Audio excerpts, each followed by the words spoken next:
नमस्ते। 2026 में मैंने ये रेज़ोल्यूशन लिया है कि मैं रील्स देखना, छोटे वीडियोज़ देखना, जो शॉर्ट्स वो बंद कर दूँगा और मेरा एंटरटेनमेंट जो ज़्यादा से ज़्यादा बुक्स होगा। तो मैं अपने फ्री टाइम में जो भी मुझे फ्री टाइम मिलता है या मैं मेट्रो में ट्रैवल करता हूँ या कैब में ट्रैवल करता हूँ, तो मैं बुक्स पढ़ता हूँ साथ में। तो मैंने अभी इस फ़रवरी में ही लास्ट 15-16 दिनों में 4 बुक्स कंप्लीट करी है। और अभी मैं 5वीं मैंने शुरू करी है, तो अब मैं बताता हूँ कौन-कौन सी। अभी मैं मतलब इंडियन हिस्ट्री और इंडियन सबकॉन्टिनेंट की हिस्ट्री और वो बहुत अच्छी तरह से समझना चाहता था, तो मैंने हिस्ट्री के बारे में काफ़ी बुक्स पढ़ी है। पहले मैंने पढ़ी अमृतसर, जो मार्क टली और सतीश जेकब ने लिखी है, Mrs Gandhi's last battle. This is about जो खालिस्तान मूवमेंट शुरू हुआ था 1984 में, एंड जो गोल्डन टेम्पल में जो ऑपरेशन ब्लू स्टार हुआ था, तो वो सब बहुत अच्छी तरह से, बहुत ही अच्छे और अच्छे वे में ये बताया गया है। 1985 की ये लिखी हुई बुक है। अ, बहुत ही मतलब मार्क टली जो अभी उनकी डेथ हुई रिसेंटली, बहुत ही अच्छी इनकी किताब है, तो ये मैं आपको ज़रूर सजेस्ट करता हूँ। बाकी फिर the nine lives of Pakistan, India की हिस्ट्री अगर समझनी है तो पाकिस्तान की हिस्ट्री भी समझना ज़रूरी है। तो the nine lives of Pakistan मैंने बुक पढ़ी की टू अंडरस्टैंड कि पाकिस्तान में क्या हो रहा है। मैंने ब्लास्फेमी लॉज और जो सलमान तसीर को मारा गया था, बाकी आयशा बीबी वाला और बेनज़ीर भुट्टो की डेथ, तो ये 2005 से लेकर 2020 के बीच में जो पाकिस्तान में जो हुआ, कैसे पाकिस्तान एक पहले बहुत ही मॉडर्न कंट्री था, पर 1978 के बाद जब जिया उल हक के आने के बाद कैसे उसमें चेंज हुआ, कैसे वो और रेडिकल उस तरफ बढ़े। तो ये बहुत अच्छी किताब है और बहुत ही ऐसे स्टोरी लाइक है, मतलब नॉन फिक्शन किताब है, बट आपको लगेगा कि आप फिक्शन ही पढ़ रहे हो। तो बहुत ही अच्छी किताब है, आई विल सजेस्ट एवरीबॉडी। बाकी फिर ये इंडियन समर, जो इंडिया का जो मतलब इंडिपेंडेंस मूवमेंट था और इंडिया का जो मतलब पार्टीशन वगैरह हुआ है, उसको बहुत ही अच्छी तरह से इसमें बताया गया है। और जो लॉर्ड माउंटबेटन है, जो वाइसरॉय थे, वो उनकी मतलब उनके पॉइंट ऑफ व्यू से ये है।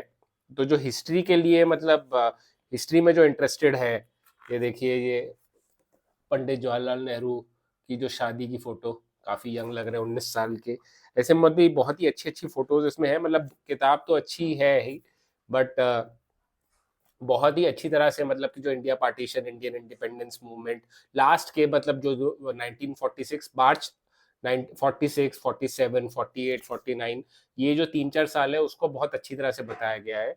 एंड मुझको हिस्ट्री में तो पहले से ही शौक था, तो बट मैंने सीबीएसई की किताबें और वो सब पढ़ी थी। बट अब मैं जब इंटरनेशनल ऑथर्स और अलग अलग किताबें पढ़ रहा हूँ, तो मुझे बहुत ही एक अलग, बहुत ही व्यू मिल रहा है, पॉइंट ऑफ व्यू जो मुझे बहुत सही लग रहा है।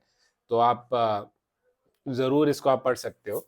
बाकी फिर मैं ओसीडी का भी मैं बुक रीरीड करता रहता हूँ। तो मैंने ब्रेन लॉक के थोड़े चैप्टर्स जो है वो मैं पढ़े, रीलेबल, रीफोकस, कि कैसे आप अपने जो थॉट्स है उसे रोक नहीं सकते, पर आप अपना रीफोकस कर सकते हो। तो वो सारी चीज़ें मैंने पढ़ी। तो ब्रेन लॉक भी मैं मतलब रीरीड भी आपको करते रहना चाहिए किताबें। मैंने काफ़ी ऐसे इसमें देखो लाइंस वगैरह मतलब अंडरलाइन वगैरह किया हुआ है, तो वो सब मैं रीरीड किया। वो सब मेरे हिसाब से वो सब करना चाहिए, बहुत इंपॉर्टेंट है। एंड बाकी फिर अभी जो मैं किताब पढ़ रहा हूँ, इंडिया आफ्टर गांधी, वो मैंने शुरू करी है। मतलब ये तो गजब की बुक है। और इसमें मतलब कि 2017 तक, 1947 से 2017 तक जो भी मतलब बड़ी बड़ी जो डूइंग्स हुई है, बड़े बड़े मूवमेंट्स है इंडिया में, उसके बारे में है। अ, इसकी जो ये इनकी जो ये बुक है रामचंद्र गुहा की, वो उसको वो करते रहते हैं, मतलब अपडेट करते रहते हैं, एक्सपैंड करते रहते हैं। तो जैसे जैसे साल बढ़ते रहते हैं, तो अभी 2023 में भी उसकी थर्ड आई थिंक एडिशन आया है। मेरे पास तो सेकंड एडिशन है।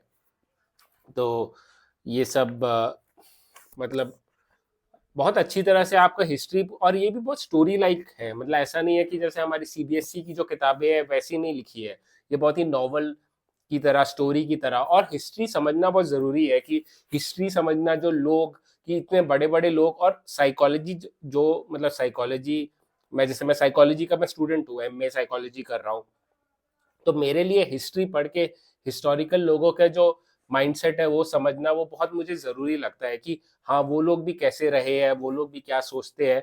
तो आई विल नॉट से कि सिर्फ हिस्ट्री मतलब कि नॉलेज नॉलेज नॉलेज, हिस्ट्री से आप इंसानों को समझते हो कि लॉर्ड माउंट बैटन, जैसे मैं एक बात बोलता हूँ कि जो इंडिया का जो पार्टीशन हुआ था उसमें जो जवाहरलाल नेहरू जो है वो लॉर्ड माउंट बैटन से बहुत अच्छी तरह से मतलब उनकी दोस्ती हो गई थी, और नेहरू जो है वो बहुत ही अच्छे, एक सोशलाइजिंग में बहुत अच्छे थे वो, तो उसकी वजह से इंडिया को काफी फायदा हुआ है।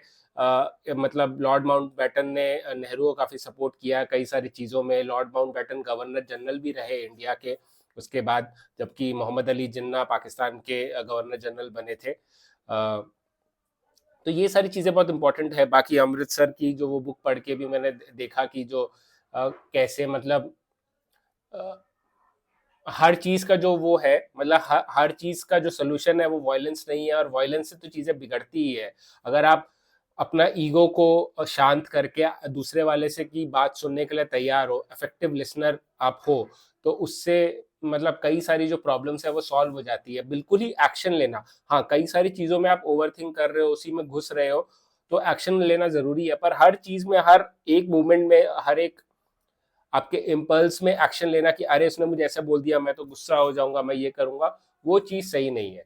तो हिस्ट्री पढ़ के हमें ये सारी चीजें लोगों ने जो कि लोग कैसे है कि पहले मोहम्मद अली जिन्ना थे जो 1920s तक वो हिंदू और मुस्लिम यूनिटी के लिए काम कर रहे थे, वो मतलब मुस्लिम लीग और इंडियन कांग्रेस को उन्होंने मिलाया था साथ में। बट उसके बाद विद टाइम उनके व्यूज चेंज हो गए, तो कैसे हमारे बिलीव्स भी चेंज होते हैं, कैसे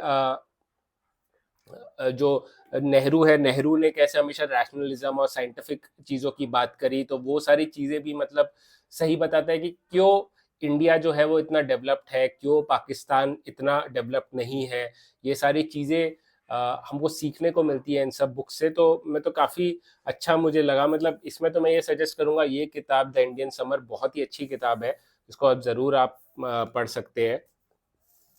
एंड अमृतसर और वो मतलब जो जर्नैल सिंह भिंडरा वाले, उन सबको समझने के लिए भी आप बुक पढ़े। इंडिया आफ्टर गांधी तो मैं अभी मिडल में हूँ, चल रही है मेरी किताब। इसमें से मतलब जो पार्टीशन वाला पार्ट है, मैंने पार्टीशन पे पिछली बार भी मैंने आपको बताया था, मिडनाइट फ्यूरीज पढ़ी थी मैंने पार्टीशन के बारे में। तो मैं इंडिया आफ्टर गांधी में तो जो जो पार्ट में जैसे मैं समझना चाहता था कि पहले क्या है, कांग्रेस के ही सारे जो कांग्रेस ही सारे मतलब गवर्नमेंट उनकी बनती थी, पर आफ्टर लाइक 1977 दूसरी गवर्नमेंट आई सबसे पहले 1977 में, जो जनता गवर्नमेंट आई, और उसके बाद फिर कोलिशन स्टार्ट हुआ, कैसे कांग्रेस का वो हुआ। तो वो सारी चीजें भी हम समझ सकते हैं कि हमेशा किसी का सिक्का नहीं चलता है, समय बदलता है, इसके लिए हमें हम्बल रहना चाहिए और हमेशा सीखते रहना चाहिए नई नई चीजें। तो ये सब चीजें बहुत इंपॉर्टेंट है।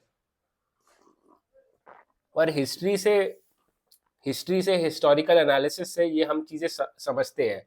तो जो लोग सोचते हैं कि हिस्ट्री पढ़ना सिर्फ नॉलेज नॉलेज लेना है, वो मैं नहीं मानता हूँ। मुझे ये लगता है कि हिस्ट्री से, हिस्ट्री को समझ के हमको सीख मिलती है कि कैसे जो हम हैं वो फाइनली ह्यूमन है, और हमारी ह्यूमन साइकोलॉजी हमारे जो डिसीजन है उसको अफेक्ट करती है, और हमें वैसे हमें इसके लिए अवेयर, हमेशा सेल्फ अवेयर रहना चाहिए, और दूसरे की भी एम्पैथी, मतलब हमारे में एम्पैथी होनी चाहिए दूसरे को समझने के लिए, और हमें अपने ईगो पे काम करना चाहिए। ये सब आप चीजें करेंगे तो आप ठीक रहोगे, और अगर आप ठीक रहोगे तभी आप सही डिसीजन ले पाओगे, और तभी आपकी हिस्ट्री मतलब आपका पास्ट बेहतर होगा और फिर आपका प्रेजेंट बेहतर होगा। तो इन सब किताबों से मुझे ये सीखने को मिला। तो अगर आपको इनमें से कोई भी किताब आपको लगता है कि आप पढ़ना चाहते हो, तो ज़रूर कमेंट सेक्शन में लिखो कि मैं ये किताब पढ़ना चाहता हूँ। मैं ऐसे ही ये वीडियोस जो है किताबों की वो लाता रहूँगा। एंड थैंक यू मेरे साथ जुड़े रहने के लिए। लाइफ में कोई भी इशू हो, परेशानी हो, तो घबराओ मत, डटे रहो, नॉलेज लेते रहो, किताबें पढ़ते रहो। भाई ये रील्स ना दिमाग खराब कर देगी, अटेंशन भी खराब कर रही है आपका। रील्स हम 10-10 सेकंड की, 20-20 सेकंड की वीडियोस देख के हम ना, आजकल आदमी ना 2 पेज, मतलब मैं अपने फ्रेंड को बुक बोलता हूँ कि तू ले ले मुझसे बुक, तो वो कहता है मुझसे 2 पेज से ज्यादा पढ़ा ही नहीं जाता है, अटेंशन इतना खराब हो गया है। तो किताब पढ़िए, आपका अटेंशन है, जो आपका फोकसिंग पावर है वो बढ़ेगा, और फोकसिंग पावर बढ़ेगी तो आपकी जो मेंटल हेल्थ भी है वो बेटर होगी। तो थैंक यू, मेरे साथ बने रहिए। धन्यवाद।